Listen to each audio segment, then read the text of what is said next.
I'm going to the next bit of content solely to get away from all of you, because focusing on the content is it's a different kind of insanity, because apparently Republicans want to increase the voting age, because I guess being an adult and being able to die in a war is not enough for, you know, ability to vote.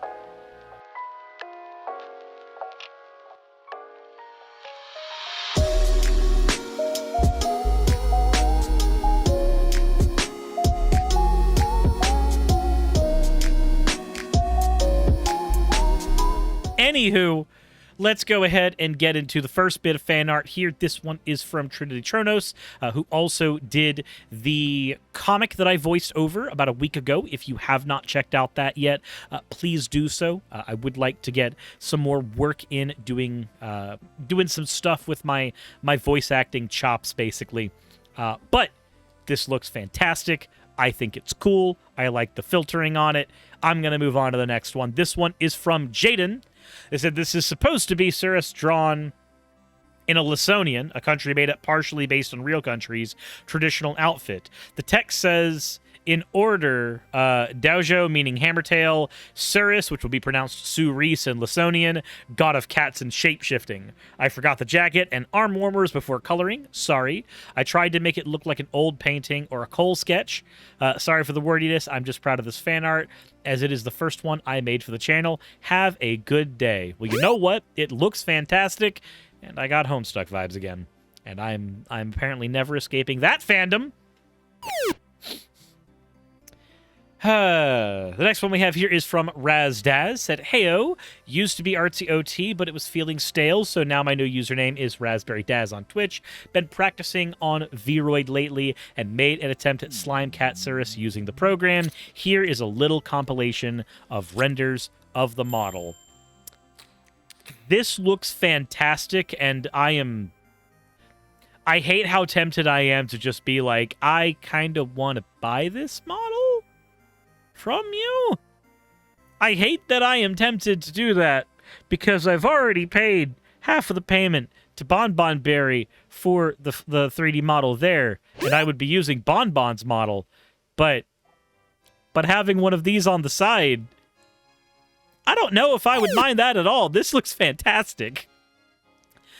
Anyways, that is enough of that.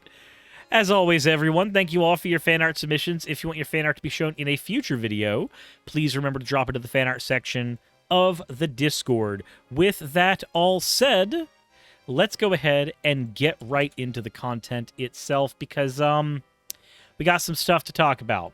So, some Republicans would like to raise the voting age after Gen Z fucked up the midterm turnouts. That's a thing that happened. As Gen Z headed to the polls this week, conservative commenters had a message for young voters. Please stop. Tuesday's midterm election saw Gen Z come out strong for Democrats, including for their generation's first U.S. Representative Maxwell Frost, a 25-year-old Democrat from Florida.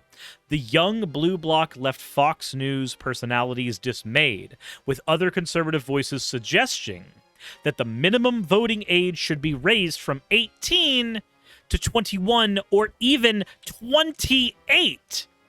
That is an insane proposition. Cutting off a shit ton of people's voting age.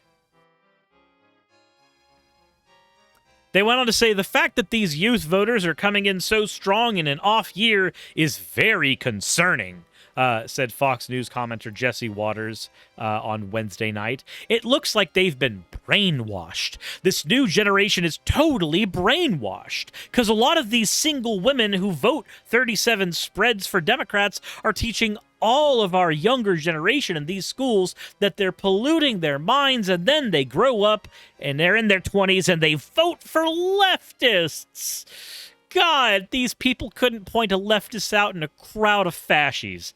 Fucking hell.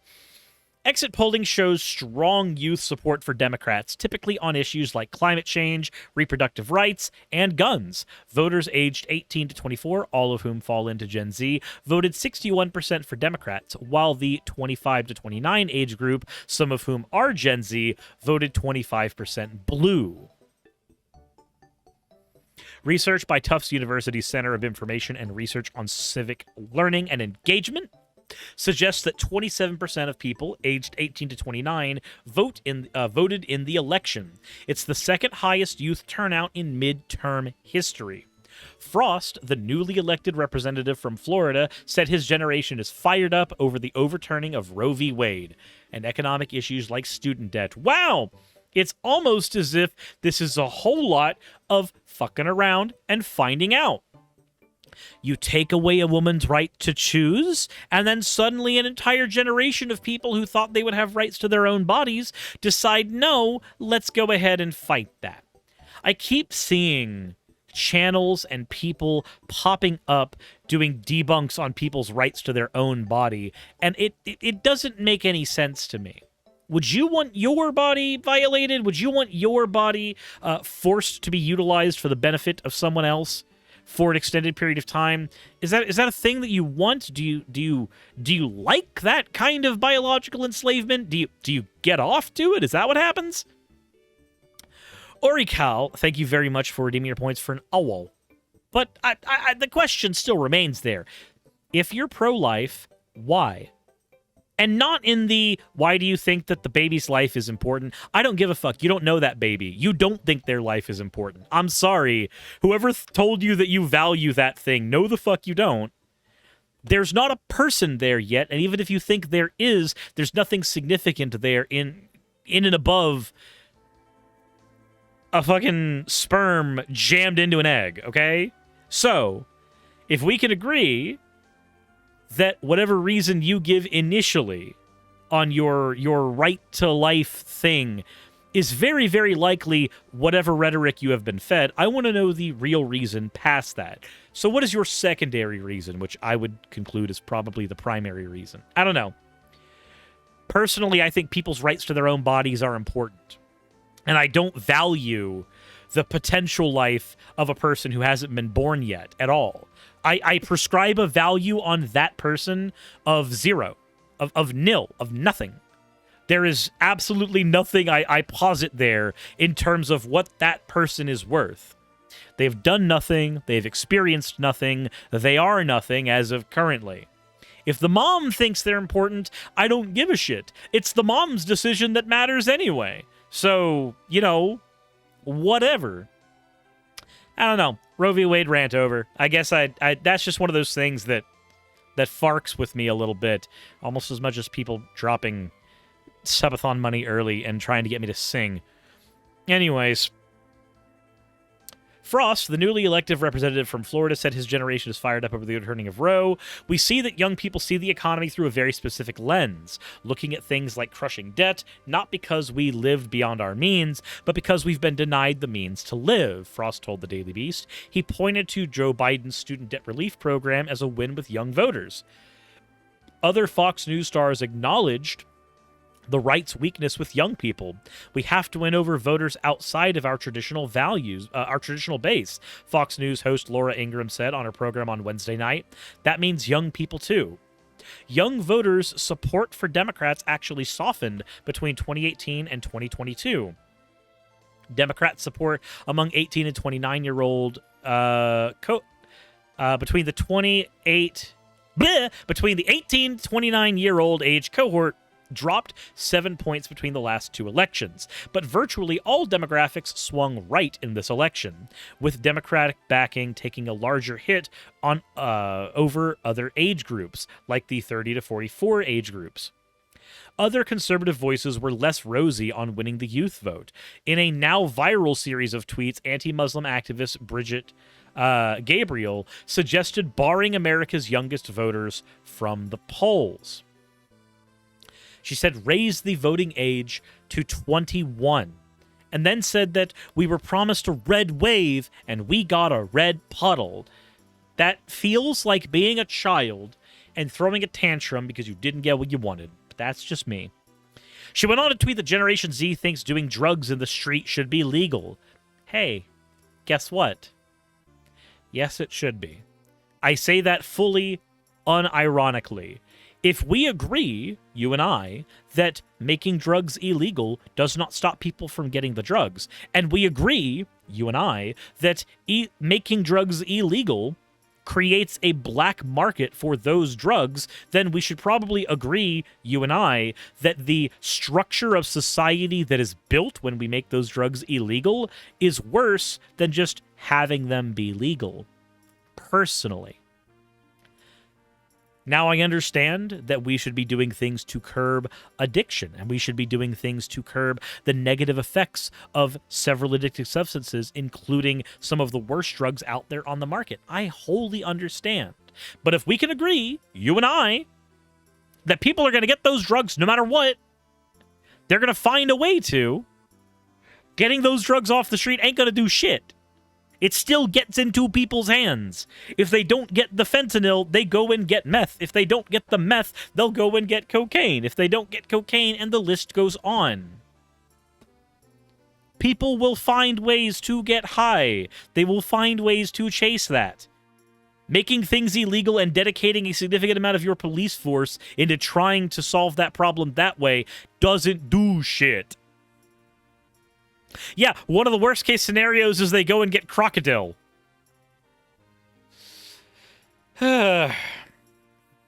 Anyways. Though Gabriel didn't specify which drugs, a Gallup poll last year found that 68% of Americans support legalizing marijuana, and despite, also that includes 50% of Republicans, despite a strong push by Republican legislators to ban educational material about race and gender issues, Gen Z students overwhelmingly favor strong free speech rights. Not to be outdone, conservative radio personality Peter Schiff suggested cutting out current Gen Z voters altogether. He said, let's raise the voting age to 28. If I was still 18, I would support this. No, the fuck you wouldn't.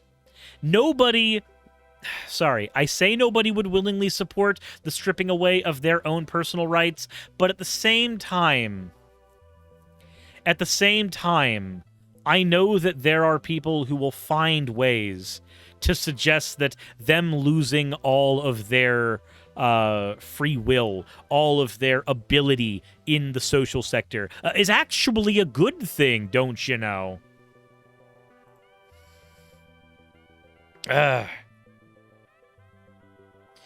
current 18-year minimum age for voting is guaranteed by the Constitution's 26th Amendment, which passed in part because of the Vietnam War draft was conscripting people too young to vote. Frost said he wasn't shocked to hear talk of disenfranchising young voters. He likened the talk to existing measures that make voting more difficult for people of color. When voters don't vote in their favor, what do they look to do? Change the votes.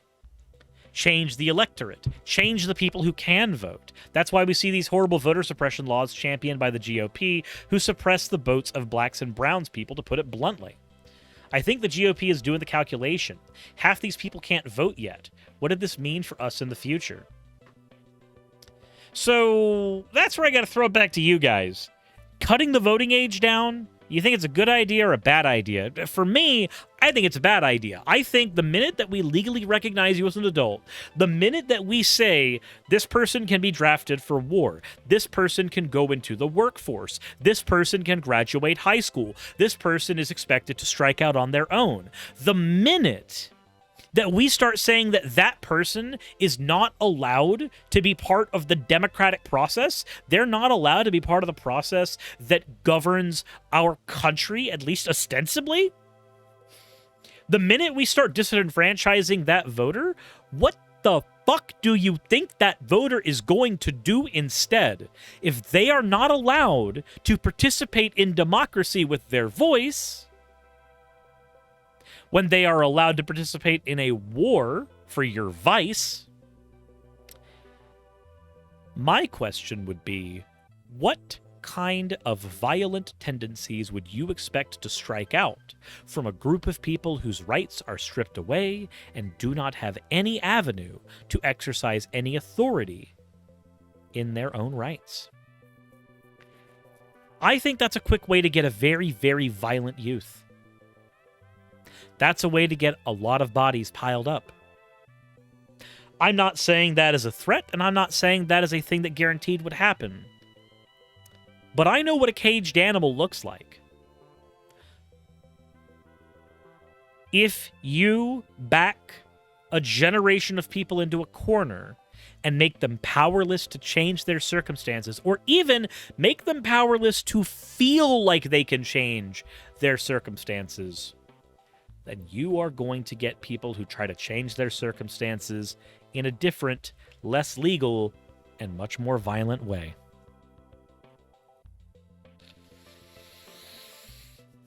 But that's all I have to say there. Let me know what you think in the comment section below, and as always, everyone, insert end video tagline here.